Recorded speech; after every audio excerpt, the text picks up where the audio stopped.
Hello အားလုံးပဲမင်္ဂလာပါရခိုင်မာလေးကိုရောက်နေပါတယ်ရှင်ဒီရခိုင်မာလေးကတော့နေပြည်တော် AR လမ်းပေါ်မှာရှိတဲ့ရခိုင်မာလေးဆိုင်အမှတ်3ဖြစ်တယ်ပေါ့နော်အဲ့တော့ဖြူဖြူကဒီနေ့ရခိုင်မာလေးကိုပထမဦးဆုံးပေါ့နော်စားကြည့်မယ်ဆိုပြီးတော့ဝင်ဖြစ်ပါတယ်ရှင်ဆိုင်အမှတ်3ကိုရောက်နေပါတယ်သူကလေဆိုင်ရဲ့အခင်းချင်းလေးကလွတ်လွတ်လပ်လပ်ပုံမှန်လင်းလင်းရှင်းရှင်းလင်းလင်းလေးနဲ့ပေါ့နော်လေတဖြူးဖြူးနဲ့တက်တောင်တက်တာထိုင်လို့အဆင်ပြေရပေါ့နော်ဒါကတော့ဒီရခိုင်မာလေးမှာရတဲ့မီနူးကတ်ကလေးကိုရိုက်ပြပေးနေတာပါဒီမီနူးကတ်ထဲမှာရနိုင်တဲ့အစားအစာတွေပေါ့နော်ကဲကျွန်မပြီးလို့ရှင်တော့အလှပါလေးတွေချိန်လိုက်ပါအောင်မယ်ရှင်ပထမဦးဆုံးမှားထားတာတော့တမောဒီထောင်းပေါ့နော်ရခိုင်တမောဒီတုံမှားထားပါတယ်အဲ့တော့ရခိုင်လက်ရာဆိုတော့ကျွန်မအဆက်လျှော်ခိုင်းလိုက်ပါတယ်ဒါပေမဲ့လည်းအရန်ဆက်ပါတယ်ရှင်အဆက်လျှော်ခိုင်းလိုက်ပြီးမဲ့လဲပေါ့နော်ရခိုင်လက်ရာဆိုတော့လေအရန်ဆက်ပြီးတော့ရှူးရှူးရှဲနဲ့တော်တော်စားကောင်းတယ်ပေါ့နော်ပြီးတော့ဖြူဖြူမကြီးဖြော်ရည်လေးမှားထားတယ်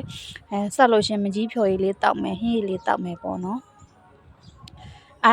အဲ့စိတ်ကူးနဲ့မကြီးဖြော်ရည်လေးမှားထားတယ်ကဲတမောဒီတုတ်ဆက်တာတော့ရခိုင်တုတ်ဖြစ်တဲ့အတွက်အဆက်လျှော်ခိုင်းပေးမယ်လေတော်တော်ဆက်တယ်ပေါ့နော်လူကလေခေါင်းနေကိုက်နေတာရှူးရှဲပွန့်ထွက်လေးစားချင်တယ်ဆိုပြီးတော့ဒီရခိုင်မာလေးဆိုင်မှ3ကိုဝင်လိုက်တာပေါ့နော်ဝင်လိုက်တော့ဖြူဖြူစားချင်တဲ့အတိုင်းပဲဒီရခိုင်တမောဒီတုတ်ကိုစားလိုက်တာပေါ့နော်ရှူးရှဲပွန့်ထွက်သွားပြီးတော့ကျမခေါင်းနာတွေပါပျောက်သွားပါတယ်ရှင်ကဲပထမဦးဆုံးဒီတမောဒီတုတ်လေးကိုပဲတိုင်ခံမဲ့စားလိုက်မယ်ဖေးနာ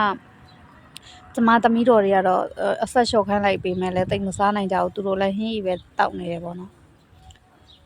အေးတောက်မလားဆိုတော့လည်းမတောက်ဘူးဆိုတော့ကျမတယောက်တည်းပဲတောက်နေပါတယ်ရှင်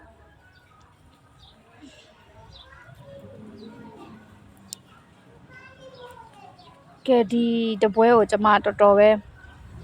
စားရမယ်ပေါ့နော်အရန်နေမှာစက်နေပါတယ်အရန်နေစက်နေတယ်ဆိုတော့မကြီးဖြော်ရည်လေးအေးလေးတောက်လိုက်အောင်မယ်ပေါ့နော်မကြီးဖြော်ရည်လေးကလည်းတဘာဝမကြီးဖြော်ရည်လေးဖြစ်တဲ့အတွက်ပေါ့နော်တခြား ready made အေးဘူးတွေပါညာနဲ့စားလို့ရှင်ဒီတဘာဝမကြီးဖြော်ရည်လေးကိုတောက်တာပို့ပြီးတော့ကောင်းတယ်ပေါ့နော်အဲ့တော့မကြီးဖြော်ရည်လေးကလည်းတဘာဝဆွဆက်ကလေးဖြစ်တဲ့အတွက်တော်တော်တောက်လို့ကောင်းတယ်ပေါ့နော်အရန်ကြီးနဲ့ချမ်းနေဘူးသူ့ရဲ့အရသာလေးကအနေတော်လေးဖြစ်နေတယ်အဲ့တော့မကြီးဖြော်ရည်လေးလည်းကောင်းတယ်ရခိုင်သမောတိတုတ်လည်းအရန်ကောင်းပါတယ်ရှူးရှဲပွန့်ထွက်ပြီးတော့